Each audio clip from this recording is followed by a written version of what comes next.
Bengawan Solo,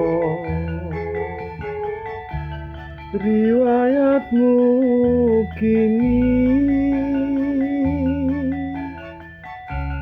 sedari dulu jadi perhatian insani.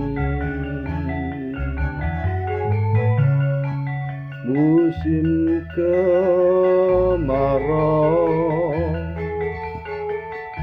tak seberapa airmu,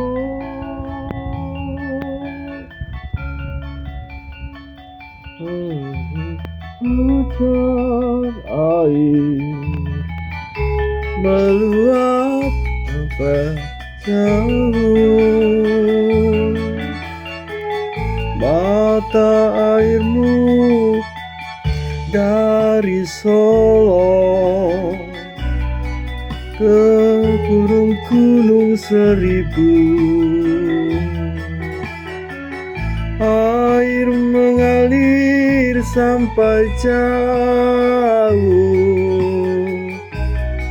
akhirnya ke laut.